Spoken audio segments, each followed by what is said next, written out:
Dahod sub jail ખાતે ગુરુ પૂર્ણિમાના પાવન અવસરે બંદીવાનો માટે ભજન કીર્તન અને સત્સંગના કાર્યક્રમનું આયોજન કરવામાં આવ્યું. જેલ વિભાગના સકારાત્મક વિચારો દ્વારા પરિવર્તન અભિયાન અંતર્ગત યોજાયેલા આ કાર્યક્રમનો મુખ્ય હેતુ બંદીવાનોમાં નૈતિક મૂલ્યો અને સકારાત્મક વિચારસરણીનો વિકાસ કરવાનો હતો.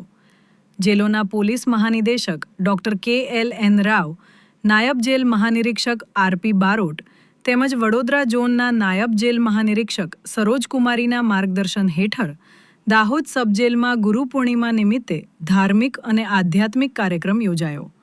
કાર્યક્રમ દરમિયાન બંદીવાનોએ ભજન કીર્તન, સત્સંગ અને ગુરુ મહિમાનું સ્મરણ કર્યું. સાથે જ આધ્યાત્મિક જીવન, સદાચાર, સંસ્કાર અને સકારાત્મક વિચારસરણીના મહત્વ અંગે માર્ગદર્શન આપવામાં આવ્યું.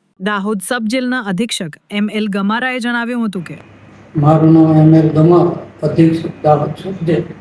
આજ રોજ ગુરુ પૂર્ણિમા નિમિત્તે અમારા બંદીવાનો પોતાના ગુરુને સ્મરણ કરવા માટે બહાર જઈ શકતા નથી અને તેઓના ગુરુને અને તેઓ માનસ ગુરુ કે ગમે ગુરુ માનેલ હોય તેની આરાધના કરી શકે તેવા હેતુથી આજ રોજ જેલમાં ભજન કીર્તન અને ગુરુ આરાધનાનો કાર્યક્રમ રાખેલ.